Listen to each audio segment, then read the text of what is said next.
I just kept The saying IP. that. Oh, the IP. So I think I know how you feel about IP, I would imagine. But your brand is super important, I would imagine. Your name. Yep. And Yep. have you trademarked that? That's probably, you've done all I- that professional stuff. Yep. And your trade secrets, maybe have a few trade secrets of how you do things, or that you may not want to share, your strategy of making money, or how you deal with stuff, or your SEO stuff. Like, you may have some strategy that is making you stronger than others. Patents, I don't think you have any. You're not doing anything. You're not doing that in any way. Well, I have rulers that I've designed, but Yeah. as you know, you can't patent the rulers. Rulers just in are, case. yeah, it's Cop- interesting. Yeah, you just copyright the text that's on it. So Yeah. I do have that, but of course I have my trademark logo. What made you decide to do rulers? Rulers are like a thing. Everybody has rulers. It's kind of remarkable. It's a thing. I created those rulers and designed them because my husband was like, "Come, you need to come up with a product." And I'm like, "Okay, what?" He's like, "I don't care what it is, it just has to work." He's so I went. husband. He's like, okay, this is next. This is what we got to do next. Yeah, that's it. That's great. So he's like, "Okay." So I went into my sewing studio, and an hour and a half later, I came out with the plastic cutout template of this, and he's like, "Okay." I'm like, "Well, I think I can do a bunch of different designs with this and whatever." He's like, "Does it work?" I'm like, "Yeah." He's like, "All right, let's make it." And how did you make it? Designed it. I have them manufactured in the U.S., like a mom and pop acrylic place. And that is definitely a trade secret one that I have, because a lot of people be like, "Hey, where'd you get your rulers done?" I'm like, "Sorry." No. That's one. Yeah, because rulers are super expensive, and I've had companies that are like, "Oh, let's brand them and we can have them made in China." And I'm like, I need mine made in the U.S. and my name's going to be on it. And I like to, have complete quality control and make sure that I know my stuff. Yeah. So, but I created these rulers to use with the pre-cut fabrics. Now, we were talking about fabrics and getting fabrics in other places and stuff. But a lot of my Quilt Club members were like, we buy these fabric, 5-inch squares and 10-inch squares. Me too.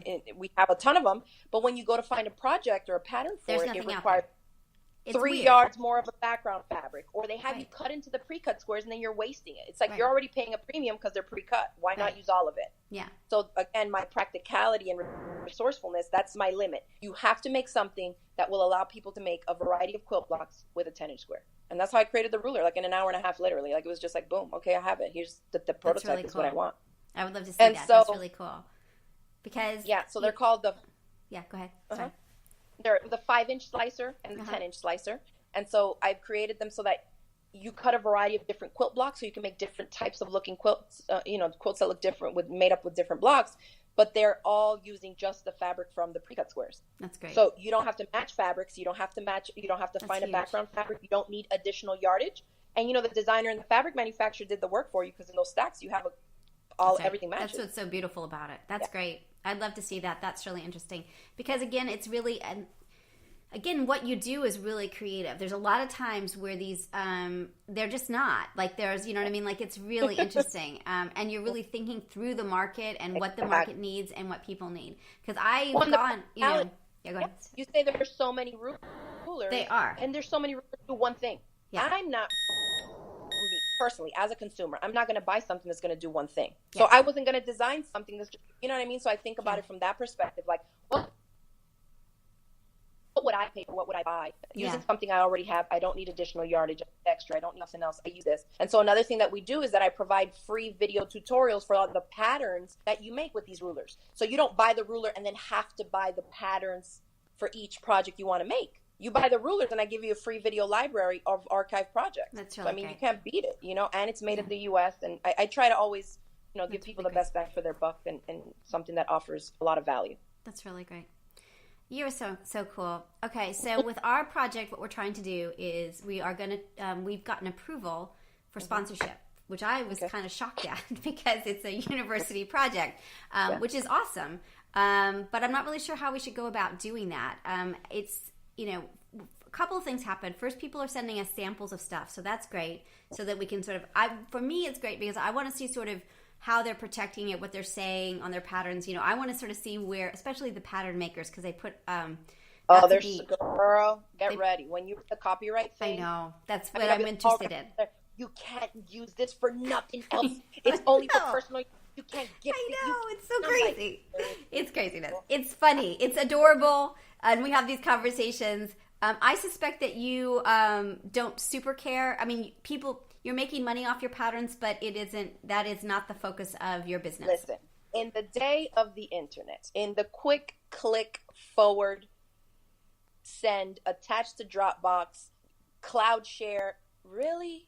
I don't have time to police people who want to attach a pattern and send it to their bestie. I don't have time. No, it's totally insane. People that are like, I'm not going to do PDF patterns because it's too easy for them to share. I'm like, do you realize you're shutting down an entire revenue stream because people are going to share your stuff? Right, and they can still scan it, right? They're going to still scan it and put it on. I mean, the whole thing is ridiculous.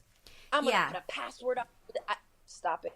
I'm not. My energy and my time is more important to put into new projects and other different things. I'm not worried about that. Well, and I think about we do these. This is one of many projects we're doing. We're doing one on video games and content industry and other things. So we see the crossover, and the project's called The Rule of Law and Creativity. So I see who's successful right now is that they have consumables. They have something that somebody has to buy over and over again. Or like what you're saying, experience. And it reminds me of the music industry, right? So when they couldn't make money necessarily on songs, it's the concerts that make money.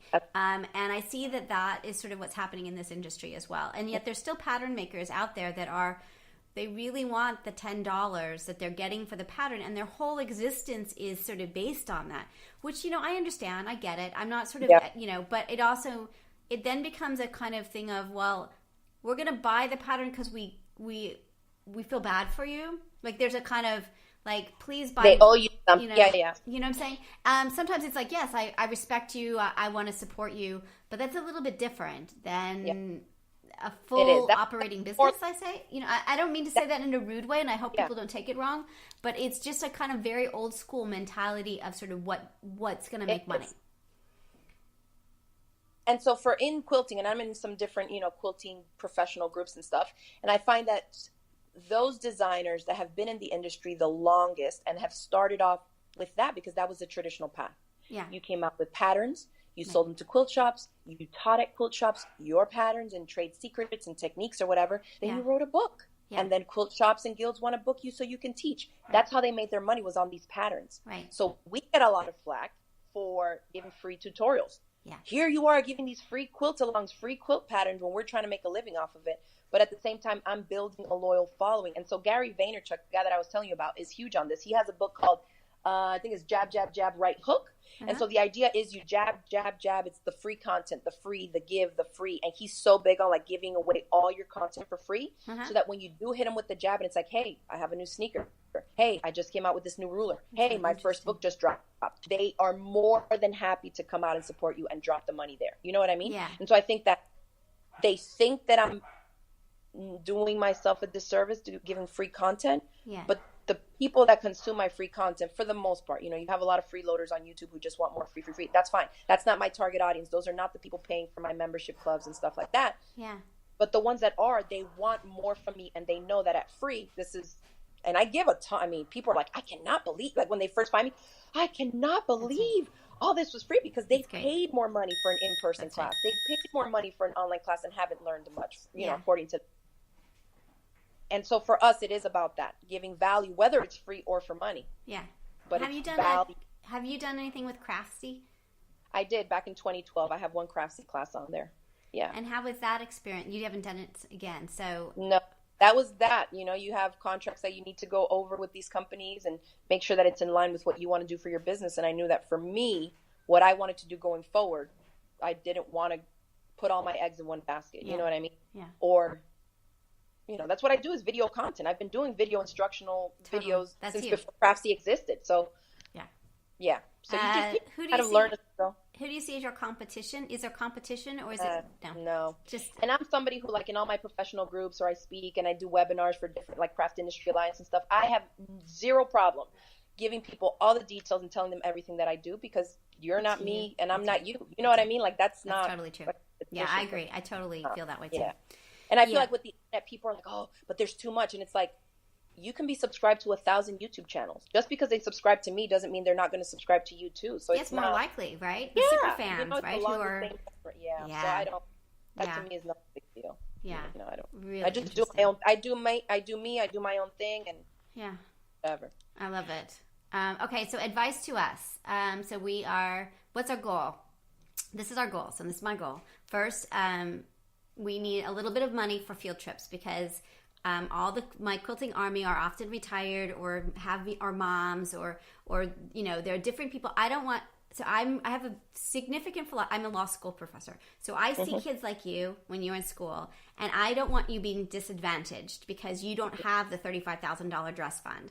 And so I really want a pool of money that allows people to participate in our project and help me out, but that doesn't cost them anything to be able to be part of it. So I need to, and the school's going to give me a bit of money, but I want a nice chunk of money to allow some. So if there is a cruise, we can send somebody and they're not paying for it, but they can experience it and we can understand it. Or I can send them a bunch of fabric, or I can send them different places. And there's about, and so that's my feeling, is that it's inclusive, it's part of it. And so that's one of the things and then the other part is I don't really understand. So that's the first question is, and we can do sponsorship. So that's cool. And we're something different. So really what we're doing is we're researching the industry, and what will come out of it is academic work, but also books for quilters and the industry on understanding the social practices and the issues in intellectual property from a more sort of sophisticated way, but in a kind of basic way to sort of understand idea expression dichotomy or aesthetic non-discrimination or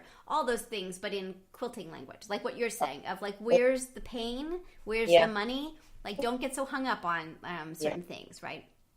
So that's the project. I think it'll be at least a 2-year project. My projects usually last about a decade, but they start out as small. And we're not selling anything, right? We're just experiencing and chat. I mean, we will eventually sell books, right? But that's just different. So that's kind of where we are. And I thought maybe I would chat with you to see what you think we should be doing.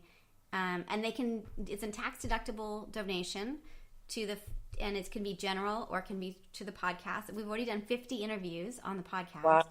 50 in a month. So I know.